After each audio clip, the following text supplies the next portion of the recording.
जय हिंद दोस्तों स्वागत है आपका आपके अपने YouTube चैनल ज्ञानदेह होस्ट में। और इस वीडियो में मैं बात करने वाला हूं भाभा परमाणु अनुसंधान केंद्र फायरमैन भर्ती 2021 ऑफलाइन फॉर्म के बारे में कि कैसे आपको इस भर्ती का फॉर्म फिलअप करना है। तो आप इस वीडियो को देखते रहिए, मैं आपको इसके बारे में पूरी जानकारी देने वाला हूं जिससे कि आप इस फॉर्म को बिना किसी मिस्टेक के भर पाओगे। तो चलिए दोस्तों शुरू करते हैं।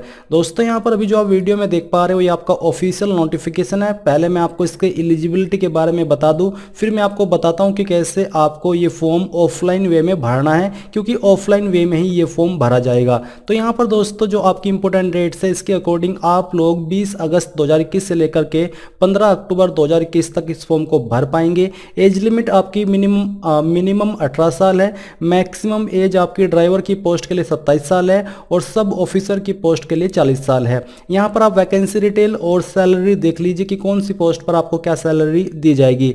Driver cum pump operator cum fireman A की पोस्ट के लिए 16 वैकेंसी है और 21,700 रुपये आपको सैलरी दी जाएगी। इसी प्रकार से अगर बात करें एलिजिबिलिटी की, तो जो आपकी driver cum pump operator cum fireman A की पोस्ट है इस पर अप्लाई करने के लिए 12वीं जो कि आपने साइंस विद केमिस्ट्री के साथ की हो और इसमें आपके कम से कम 50% मार्क्स हो, साथ ही आपके पास valid heavy vehicle driving licence होना चाहिए और 1 साल का एक्सपीरियंस भी होना चाहिए ड्राइविंग के अंदर, और साथ ही आपके पास certificate course in fire fighting equipment such as fire extinguisher from the state fire training centre. तो आपके पास ये क्वालिफिकेशन होनी अति आवश्यक है, जब भी आप इसमें अप्लाई करने के लिए एलिजिबल हो पाएंगे।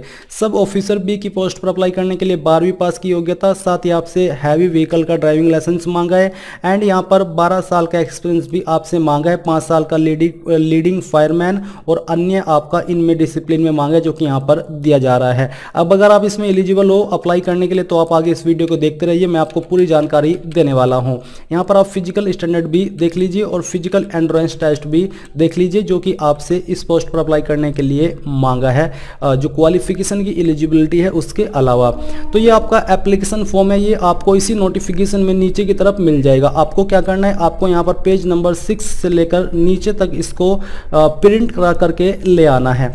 यहाँ पर प्रिंट करा करके जैसे आप इसको ले आए तो आपको अपना पासपोर्ट साइज फोटोग्राफ इसी साइज का यहाँ पर चिपका देना है और उसके ऊपर आपको साइन कर देना है। आधे यहाँ पर होने चाहिए, आधे फोटो के ऊपर होने चाहिए। इसके अलावा application for the post of, अगर आप हिंदी के अंदर भर रहे हैं तो आपको नीचे ऊपर की तरफ लिखना है, अगर आप नीचे की तरफ इंग्लिश वाला पोर्शन भर रहे हो तो आपको नीचे की तरफ लिखना है। तो जिस पोस्ट पर भी आप अप्लाई कर रहे हो उसी पोस्ट का नाम यहाँ पर लिख दीजिएगा, पूरा नाम। यहाँ पर आपको 10th की मार्कशीट के अनुसार अपना नाम लिखना है और जब आपका सरनेम स्टार्ट हो तो आपको एक बॉक्स खाली छोड़ देना है। जैसे कि मेरा नाम है अमजद तो मैं ए कैपिटल में लिखूंगा AMZAD।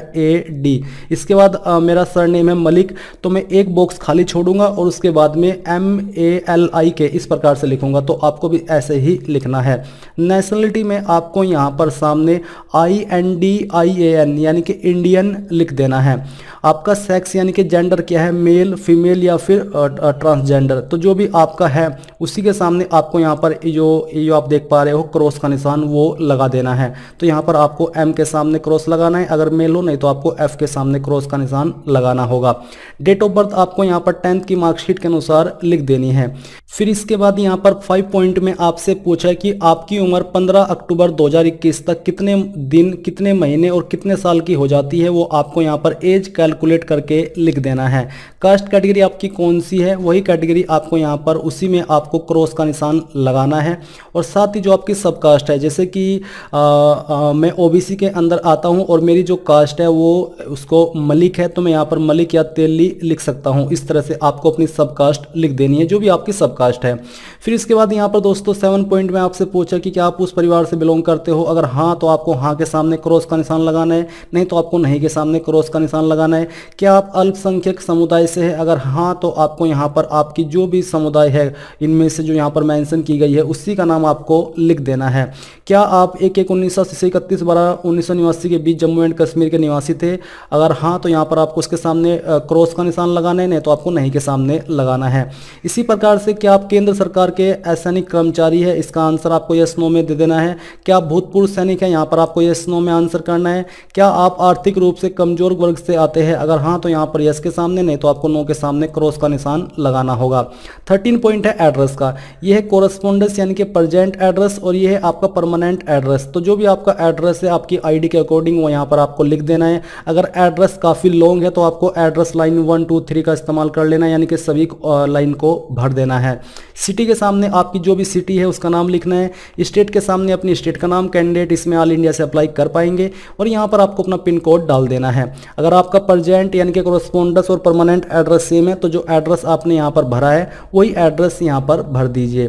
फिर मोबाइल नंबर के सामने अपना मोबाइल नंबर लिख दीजिए और यहाँ पर अपनी ईमेल आईडी लिख दीजिए। 14 पॉइंट है आपका यहाँ पर क्वालिफिकेशन का। तो आपको एसएससी के सामने किस बोर्ड से आपने 10वीं की है उस बोर्ड का नाम लिखना है। कौन से ईयर के अंदर पास किया हो यहाँ पर आपको ईयर ऑफ पासिंग में लिखना है। सब्जेक्ट्स में आपको ऑल सब्जेक्ट 10th के सामने यानी कि एसएससी के सामने लिख देना है। मैक्सिमम कितने मार्क्स थे? तो यूपी बोर्ड में मेरे 600 में से आए थे तो यहाँ पर मैं 600 लिखूंगा और ऑब्टेन्ड मार्क में आपको वो लिखना है जो नंबर आपको आए थे। इसके बाद यहाँ पर आपकी परसेंटेज कितनी होती है आपके नंबर के अकॉर्डिंग वो आपको इस कॉलम में लिख देना है।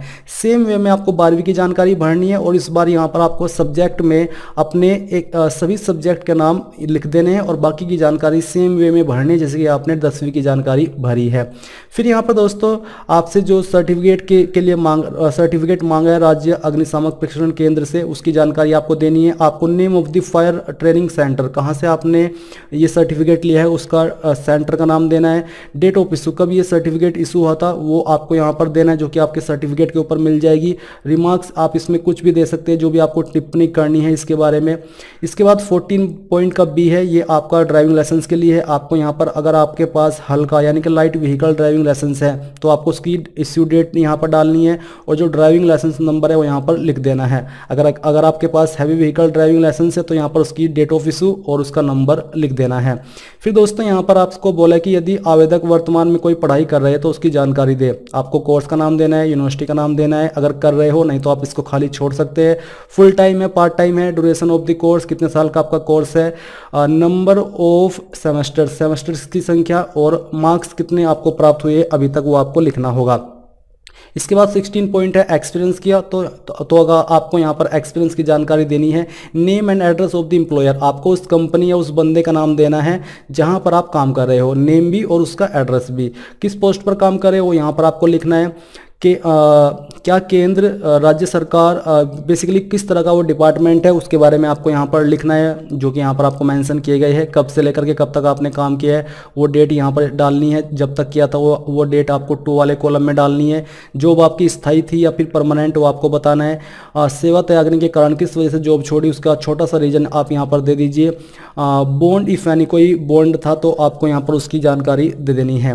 फिर दोस्तों यहाँ पर अगर आपके कोई संबंधी इसके अंदर पहले से काम करते हैं BARC के तो आपको उसकी जानकारी देनी है। रिलेटिव का नाम, रिलेशनशिप, उसके साथ में आपका क्या संबंध है, भाई है, बहन है, माता है, पिता है, जो भी है वो आपको बताना होगा। कार्यरत इकाई का नाम, किस इकाई के अंदर वो काम करते हैं और किस पोस्ट पर काम करते हैं उसकी जानकारी आपको देनी है। इसके बाद एक लिखित परीक्षा के लिए आप कौन सी लैंग्वेज में एग्जाम देना चाहते हैं, इंग्लिश या हिंदी, उसी के सामने आपको नीचे हिंदी इंग्लिश लिख देना है। ये आपका डिक्लेरेशन है। यहाँ पर आपको उस जगह का नाम देना है जहाँ से आप इस फॉर्म को भर रहे हैं। यहाँ पर डेट डालनी है जिस डेट में आप इस फॉर्म को भर रहे हैं। यहाँ पर सिग्नेचर कर देने हैं। अभ्यर्थी का नाम, यहाँ पर आपको अपना नाम नीचे अंग्रेजी के बड़े अक्षरों के अंदर लिखना है। इसके बाद ये चेकलिस्ट है, आपके ऊपर जो भी डॉक्यूमेंट लागू हो रहा है उसी के सामने आपको ये क्रॉस का निशान लगाना है। जैसे कि एसएससी का सर्टिफिकेट यानी कि 10वीं की मार्कशीट, यहाँ पर आपको क्रॉस लगा देना है। एचएससी जिसमें कि आपको साइंस विद केमिस्ट्री ये जो सब्जेक्ट है वो शो हो रहे हैं उसका यहाँ पर क्रॉस का निशान लगाना है। आपके पास ये सर्टिफिकेट है तो यहाँ पर आपको क्रॉस का निशान लगाना है। भारी वाहन चलाने का लाइसेंस है तो यहाँ पर लगाना है। 1 साल का एक्सपीरियंस है ड्राइविंग में तो यहाँ पर क्रॉस का निशान लगाना है। SC ST OBC कैंडिडेट हो तो यहाँ पर आपको सर्टिफिकेट तो देना ही है, उसकी फोटोकॉपी और साथ ही यहाँ पर क्रॉस का निशान निशान लगाना है। अगर आप ईडब्ल्यूएस कैंडिडेट हो तो यहाँ पर आपको क्रॉस का निशान लगा देना है, नहीं तो खाली छोड़ना होगा। कोई अन्य दस्तावेज है तो आपको यहाँ पर क्रॉस का निशान लगा करके वो दस्तावेज आपको देना होगा। लिखित परीक्षा का माध्यम कौन सा है, इंग्लिश या हिंदी, उसी के नीचे आपको लिख देना है। फिर यहाँ पर दोस्तों आपको पहले इसका नाम, डेट और अपने ऊपर की तरफ सिग्नेचर और नीचे आपको अपना नाम अंग्रेजी के बड़े अक्षरों के अंदर लिखना है। ये आपका फॉर्म कंप्लीटली फिलअप हो चुका है और अब ये आपको जहाँ पर सेंड करना है वो आप देख लीजिए। आपको एक लिफाफा लेना है और लिफाफे के ऊपर आपको ये लाइन लिखनी है जो कि है application for the post of, अंग्रेजी के बड़े अक्षरों के अंदर ये आपको लिखनी होगी। पोस्ट ऑफ के बाद उस पोस्ट का नाम लिखिएगा जो पोस्ट पर आप फॉर्म को भर रहे हैं। फिर पोस्ट कोड लिखना है। पोस्ट कोड आपको यहाँ पर ऊपर की तरफ इसी नोटिफिकेशन में मिल जाएगा जो कि आप यहाँ पर देख पा रहे हैं। वही पोस्ट कोड आपको यहाँ पर डाल देना है और इसके बाद दोस्तों इस फॉर्म को यहाँ पर ये एडवर्टाइजमेंट भी आपको लिखना होगा और इस फॉर्म को आपको इस एड्रेस के ऊपर सेंड करना है जो कि आपको यहाँ पर दिया जा रहा है। ये आपका यहाँ तक पूरा एड्रेस है। इस फॉर्म को आपको 15 अक्टूबर 2021 से पहले वहाँ पर भेज देना है। कोई एप्लीकेशन फीस आपको जमा करने की आवश्यकता नहीं है और आप इसको स्पीड पोस्ट या रजिस्टर्ड पोस्ट के माध्यम से सेंड कर सकते हैं। तो ये थी आपकी BARC फायरमैन भर्ती 2021 ऑफलाइन फॉर्म के बारे में पूरी जानकारी। आई होप ये जानकारी आपको पसंद आई होगी। अगर आई है तो आप इस वीडियो को लाइक, शेयर और आपके अपने यूट्यूब चैनल ज्ञानदेव होस्ट को सब्सक्राइब करके बेल आइकन को ऑन कर ले। Thanks for watching. जय हिंद।